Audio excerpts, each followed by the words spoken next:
Welcome to this week's video. So for this week, we are starting something a bit new. If you have seen my vlog about my reading updates and sort of my New Year's resolutions and channel updates and sort of what I'm working on now and all that, you will see that we're making a little change here on the channel in that I am no longer doing monthly book wrap-ups. I will still talk about the books that I'm reading, but those will be like in my vlogs. When I get to finish a book, I've decided that I'm going to do separate book reviews for each of the books that I'm finishing, sort of like in the style of a friend of mine who's also a booktuber, Becky's Book Reviews. The way she runs her channel is, it's basically, she does like a few other things here and there, but it's basically one video dedicated to one book. And I thought that I would sort of want to do that rather than just sort of go through everything that I read sort of at the end of the month. So again, you'll still like know what I'm reading during sort of the month as I'm reading it, as I do like my reading updates and that kind of stuff like in my vlogs.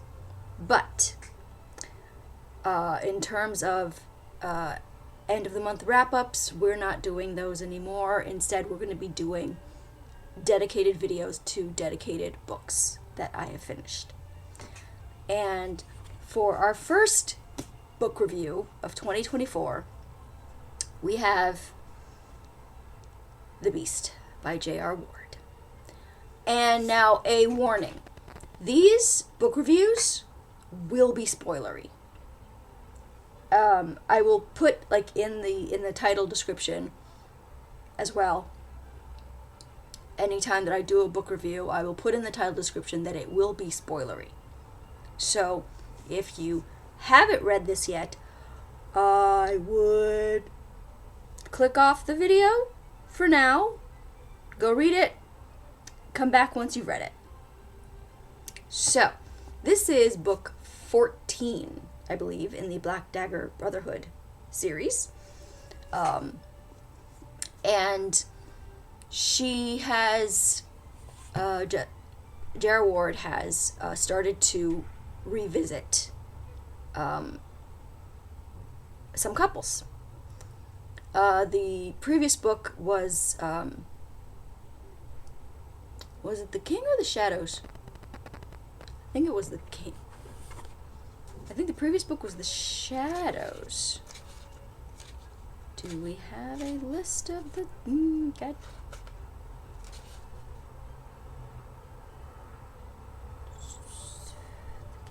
Yeah, the previous book was The Shadows. And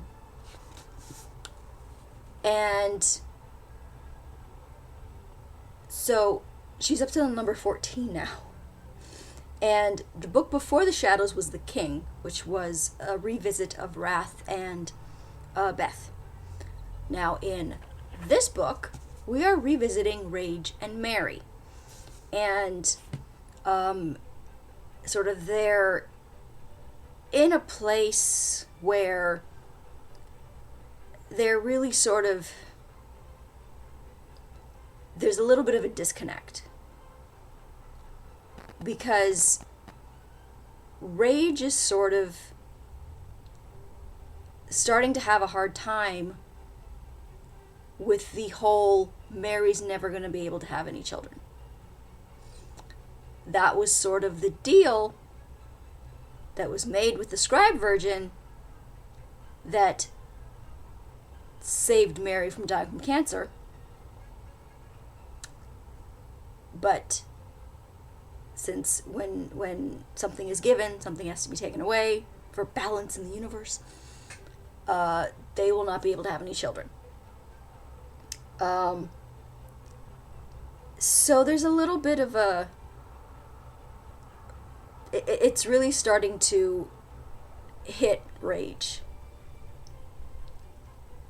And I think it's because everyone around him is having children now. I mean, you have Zadist and Bella have little Nala, and Wrath and Beth in the previous book had Wrath Junior, Little Wrath, LW. So the book starts off with a battle between the vampires and the Lessers. And Vicious has this vision of Rage getting shot and dying. And Vicious is like, maybe you want to sit this one out, because I just had a vision of you dying. And Rage is like, no thank you, and goes straight into the battle. And of course gets shot. And nearly dies. Mary shows up and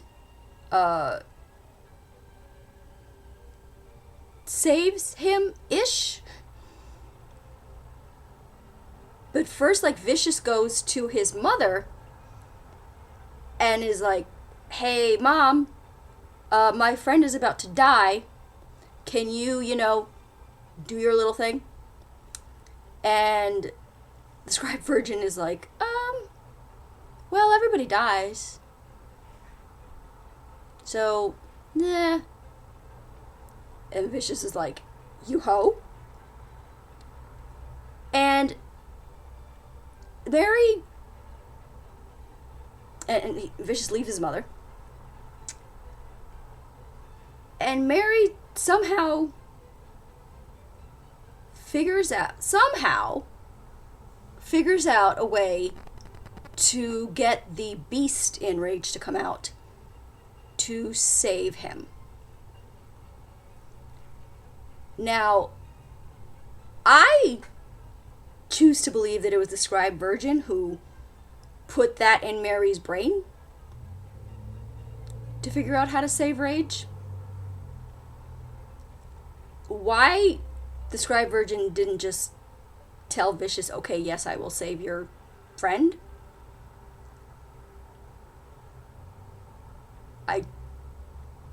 Because she's got to be who she got to be.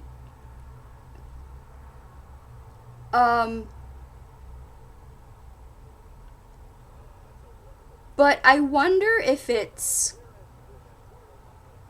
because they keep sort of coming to her to fix things. And I think it's she's not supposed to always kind of fix things. That either... Is there anyone higher than the scribe virgin? I can't remember. But I don't know if, like, she's got in trouble for helping them. But she leaves Vicious a letter saying that she is going to go... She's going to leave. And that she can't be the scribe virgin anymore. I took it that she's going to go off to die? ? And that a new scribe virgin would be chosen. We don't know who the new scribe virgin is going to be. But apparently there's going to be a new one. Meanwhile, Rage is okay. And then Mary finds out that about like the vision, and that like he went straight into danger knowing that he could die, and she's understandably upset. And while this is happening,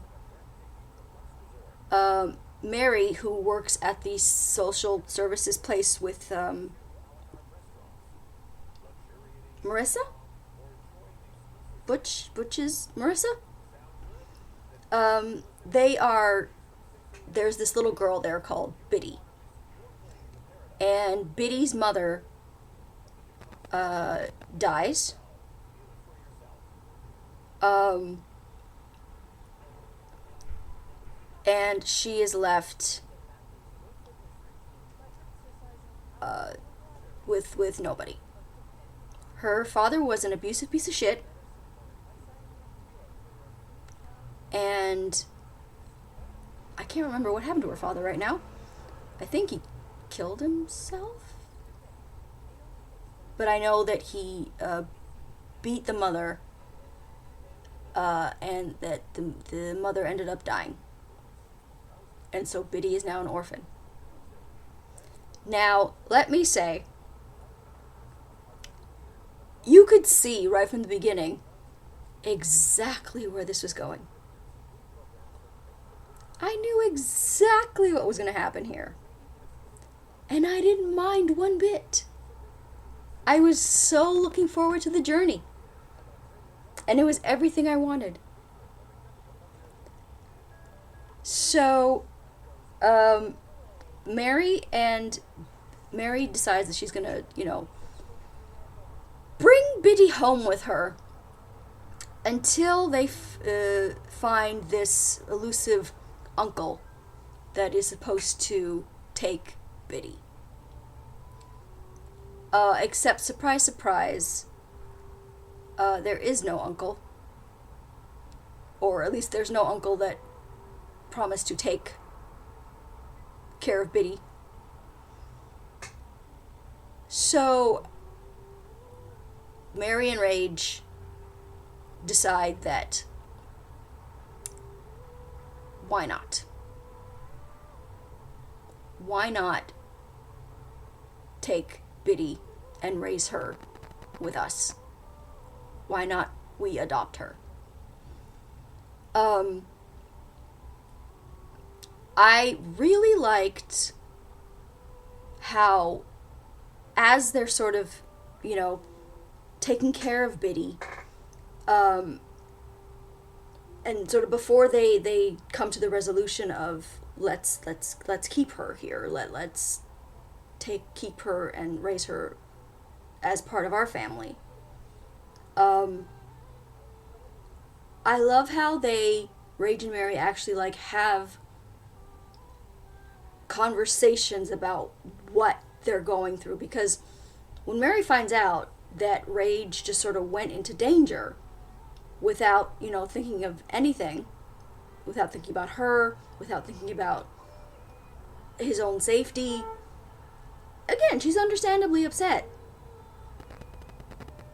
And he slowly starts to open up to her and be like, I don't kind of understand it myself. I've just been a mess this past couple of months, and I just this thing about not ever being a father is just sort of starting to hit me, and it's messing me up. And Mary even tells him, the scribe virgin said I can't ever have children. She didn't say you couldn't ever be a father. And then Rage is like, no, that's not gonna happen. Because you are my mate. You are my soulmate. You are it for me. There is nobody else. So, what you're suggesting? No. So, they bring Biddy home, and it's just wonderful. It's wonderful, sort of, how Rage is with her, and how, she could have been scared of this, big, imposing vampire man, which Biddy is a vampire, but she's a child, so she hasn't transitioned yet, I don't believe. So she could be afraid of this big imposing dude, considering what a piece of shit her father was. But Rage is so sweet with her and so gentle with her and so funny, and just, it's just beautiful that, of course, she warms up to him. She warms to him, and they're like just a wonderful, wonderful little relationship. And there's this really sweet moment between Biddy and Lassiter that's just all the feels. All the feels. Meanwhile, you know how J.R. Ward loves to weave in her, like, other plots. We have X-Core? Core? Score? Who is watching... I'm not sure if he's watching the same fight between the vampires and the Lessers, or if it's another battle. And I think he sees these humans there, but then somebody hits him from behind. I think right before he dematerializes or what have you. And he's really hurt bad.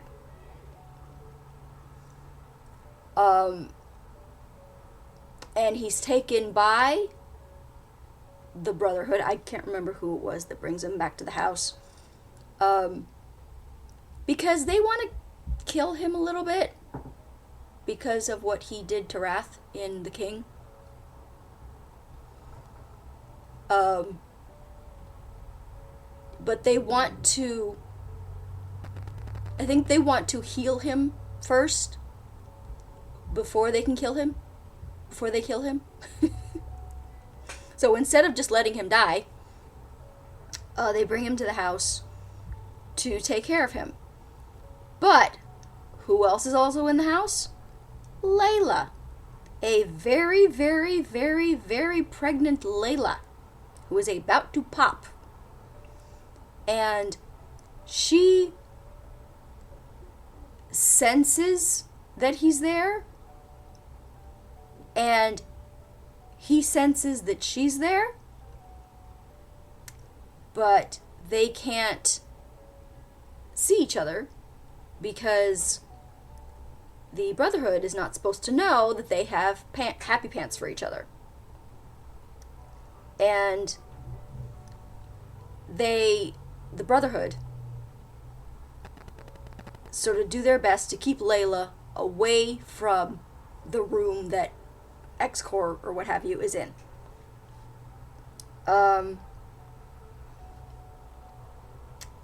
Also, what's happening?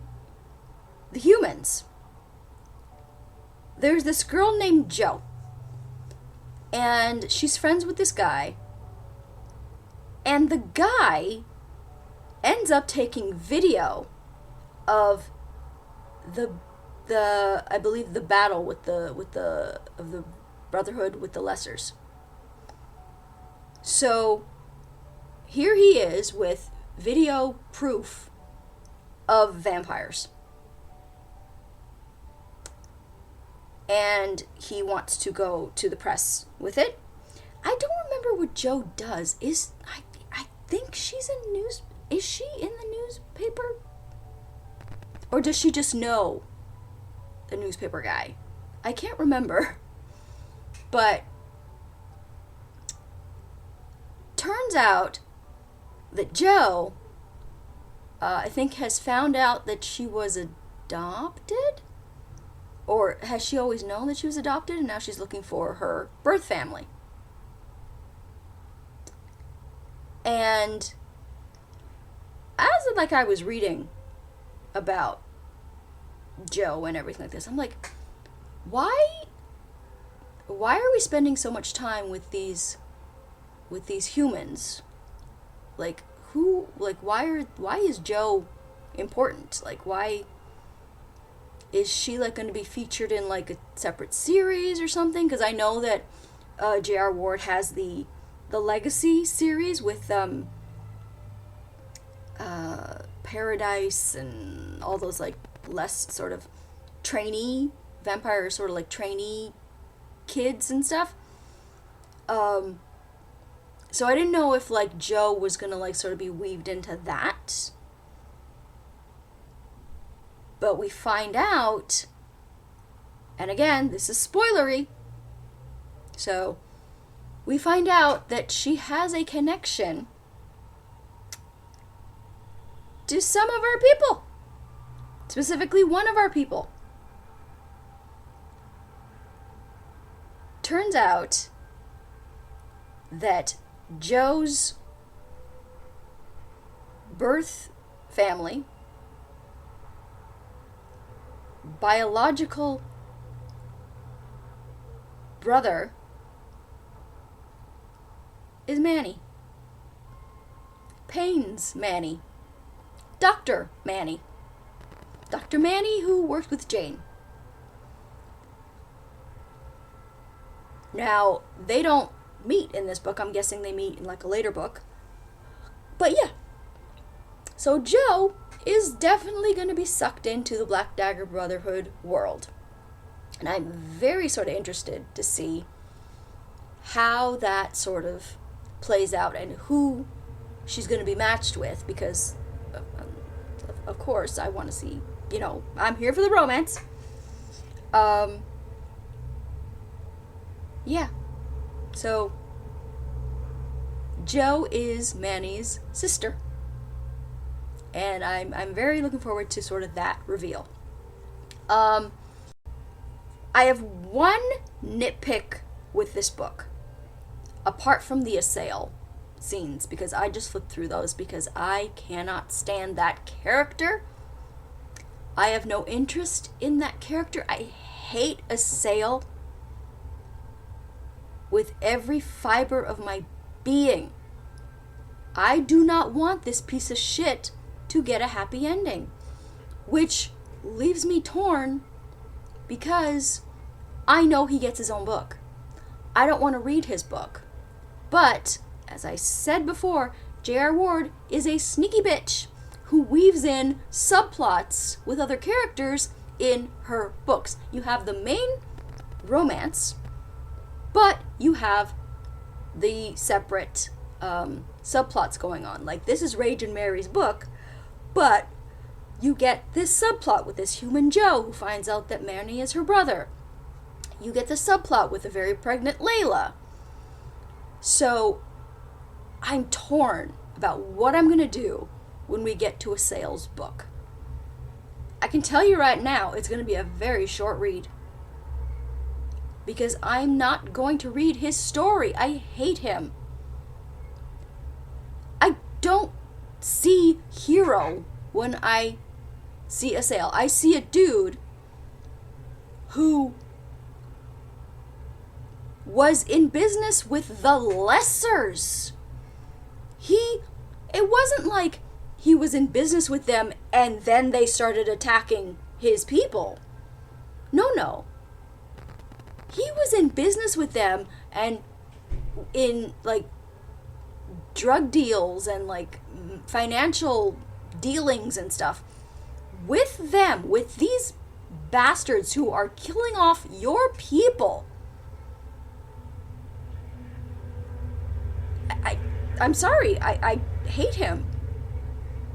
And I want him to die. And I don't want to see any redemption arc for him. I'm not interested in him enough to care if he gets a redemption arc. I think Marisol deserves way better than that piece of shit. So, in this book, I just completely flipped through Assail's pages.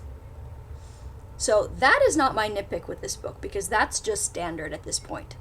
I flip through his story, I don't read it. My nitpick with this book, and again, spoilery, so if you haven't read the book yet, don't come at me and say, I can't believe you spoiled blah, blah, blah. because I will just delete your comment and laugh at your dumbass. Layla has the twins.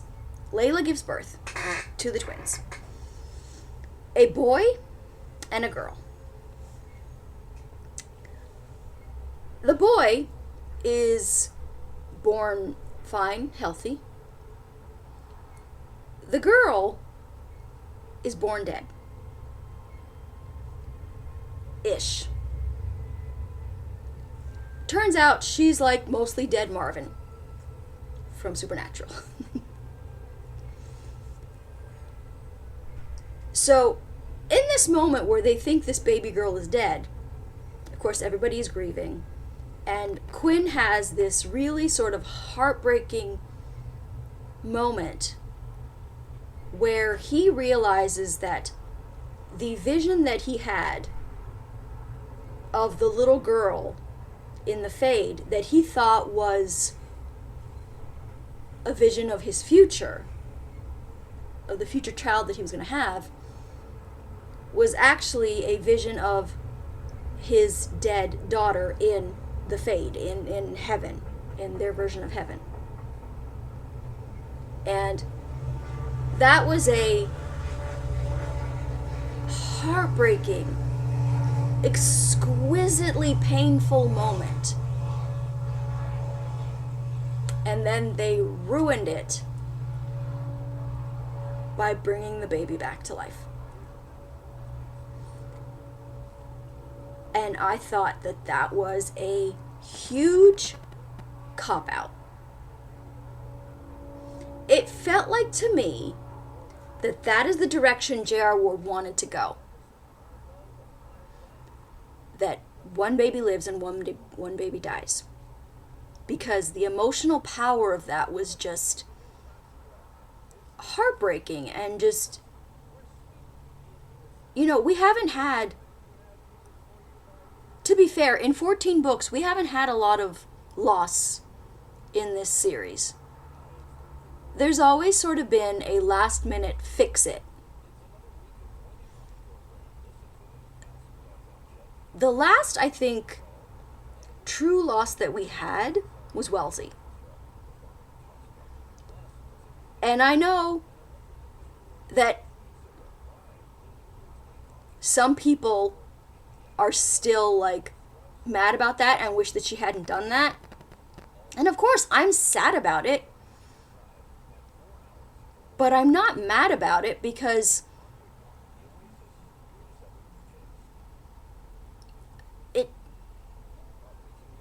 it ups the stakes. If you're 14 books in and you realize that only one person, I think, has really died, I can see why some people think that the series has gotten a little stale. I'm loving the books. I don't think it's gotten stale, but I can see that as an argument as to why it's gotten stale. You had Jane, who got shot, but yet came back and she's a ghost, but she's still there. She's still alive. You have Mary, who had cancer, but the scribe virgin fixed it and she's fine. And now you have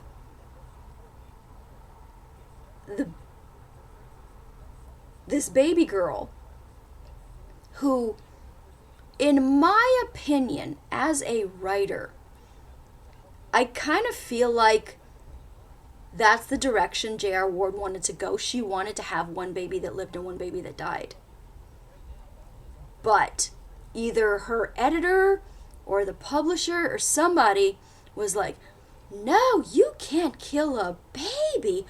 The readers won't like it. And blah, blah, blah. And, this is a romance and you're supposed, you can't have that. That's too dark and blah, blah, blah.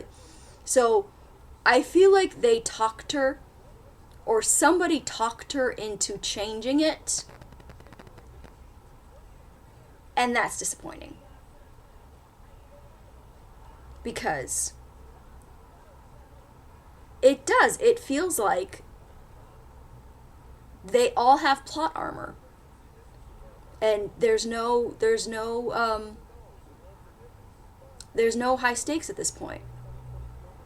It would have been, and again, I'm not somebody who's advocating for killing babies. But from a purely dramatic, emotional, high stakes storytelling point, that little girl should have stayed dead. Which is a horrible sentence to say. But in terms of plot only, because that moment where Quinn realizes, or thinks he realizes, that the baby girl he saw in the fade was going to be, he thinks now, or he thought when the baby was dead, that he thought was going to be his future child, was actually his dead child, was so good. It was such a good, powerful punch in the gut. And then she wimped out. She wimped out and brought the baby back. And everyone's like, oh, this baby girl is such a fighter. And she didn't. No. It was a cop-out. That is what kept this book from being a 5-star read for me. Was that cop-out. But otherwise, I loved it. That was just my one gripe. My one gripe. But otherwise, I loved this book. So let me know what you guys thought of it. The next book in this series is going to be The Chosen, which is X-Core or Score or however you pronounce his name, and Layla's book. I'm so looking forward to their book so much. I've been looking forward to their book since they first came on the page together. Absolutely. See, and I can hear a lot of people say, oh, you don't like Assail for him working with the Lessers and blah, blah, blah. But you like X-Core, and X-Core tried to kill Wrath, and blah. X-Core is a bastard. Literally and figuratively. He's a bastard. But what he did, he had legitimate reasons for what he did. He had legitimate reasons for trying to assassinate Wrath. I'm not saying his reasons were right. I'm not saying I agree with his reasons, but they were legitimate. He didn't like the way that Wrath was running the society, their world. He didn't like the way that Wrath was running their world. Assail was working with the evil Lessers for financial gain. There was nothing noble or logical or understandable about what Assail was doing. So, in my opinion, X-Core and Assail, not even close to being the same. No, ma'am. No. So I cannot wait for his X-Core and Layla's book. I'm so looking forward to it. But yeah. I'd love to know what you guys thought of The Beast. What did you think about that moment with Layla's twins? What did you think? Were you happy that, again, I'm not saying that I'm not happy, that I would have been happy if a baby died. Please don't take it that way. And I'm not saying that it would have been, that it's okay when a baby dies. I'm saying from a purely storytelling, dramatic,